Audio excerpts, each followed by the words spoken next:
नमस्कार लोगोफोर नोंथांमोनखौ आंनि गोसो गोरबोजों बरायनानै लाग्रोनाय थाबाय।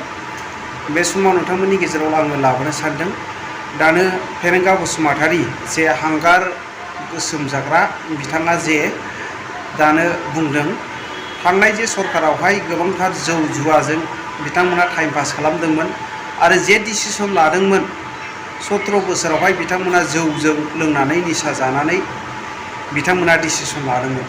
नाथाय दानो बिथाङा बुंदों जे नैबे इउपिपिएल सरकारा बिथांमोना गाइखेर गिहि मोजां फिथाइ सामथाइ जानानै बिथांमोना डिसिसन लायो होननानै खौरांगिरिफोरनि सिगाङावहाय बुंदों।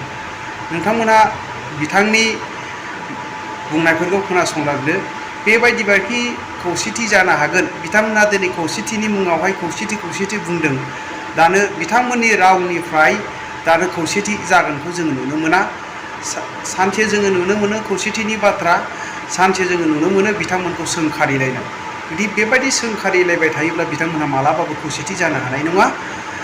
नैबे जेब्लानाखि अर सावोब्ला बिरदावलाबायनानै थानाय बे समावहाय उखुन्दैजों बिरफानाय हांगार फिथरखौ जेरै जायो नैबे फेरेंगा जे रनजित बसुमतारी बिथाङा मा बुंदों नायदो। बिथांमोना जे समावहाय मोजां जे बार बारदोंमोन बे समाव बिथांमोना मोजां बारहावा अक्सिजेन जानो रोङा।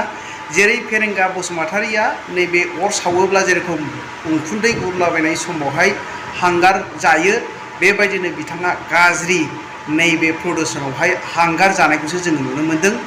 बिथांनिफ्राय मोजां बाथ्रा ओंखारनांगौमोन, दिनै खौसेथिनि बाथ्राखौ ओंखारदोंमोन, नाथाय बिथाङा खौसेथिनि बाथ्राखौ दिनै बिथांनि खुगानिफ्राय नुवाखै। गावलांनाय बा गाज्रि जे सोंखारिनाय बाथ्राखौसो जोङो खोनानो मोन्दों। नोंथांमोनहा फेरेंगा बसुमतारीया मा बुंदों खोनासंनानै नायलांदो, बिनिफ्राय नोंथांमोना कमेन्ट खालामदो। लिडारफ्रा गाइखेर आरो फिथाइ सामथाइ जानानैसो डिसिसन लायो। मोनसे खोन्थाया बेनो एलायन्स थानानै खामानि मावनायावहाय जोङो एलायन्स पार्टी हिसाबै आन्डारस्टेन्डिंआव मावखायो। बे एलायन्सनि मोनसे धोरोमखा।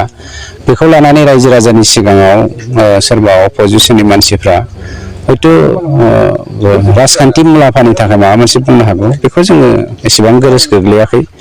जोङो जा खामानि मावदों नोंथाङा साननानै नाय, बे बोसोरब्रैयाव जोङो 1200 किल'मिटार ब्लेक टपिं मावबाय। बिथांमोननि बिपिएफनि दैदेनगिरिफ्रा होनदों जोंनि मावखानाय लामाजोंसो बिसोरो थाबायदों। खामानिखौ जुदि बिसोर मावखानानै गालांजोब्बायमोनब्ला 1200 किल'मिटारखौ जों खोनांनाय नङामोन। आरो दिनै जे जों आखाइनि हाबाफारिखौ लादों, बे आखाइनि हाबाफारिखौबो जोङो लानो गोनां बाध्य जायामोन। गतिके बे आखाइनि हाबाफारिया 40टा समस्तियाव जाजोबलांगोन। जोंहा फोथायनाय दं जोंनि सरकारनि दिनाव। बेनि अनगायैबो हा-हुनि जेंना 2,20,000 न'खरनो जोङो हा-हुनि जेंनाखौ फोजोबनो हाबाय। 2,20,000 15 बोसोराव हाग्रामा बिथाङा मात्र 17 बोसोराव मात्र 15,000 न'खरनोल' हानि जेंनाखौ सुफुंनो हादोंमोन। 17 बोसोर ओमफ्राय जोङो बोसोरब्रै जाजोबबावाखै, बेवहाय जों 2,20,000 फोजोबनो हाबाय। गतिके जोंनि आरो बिथांमोननि मावनायनि गेजेराव बिराद फारागथि दङ।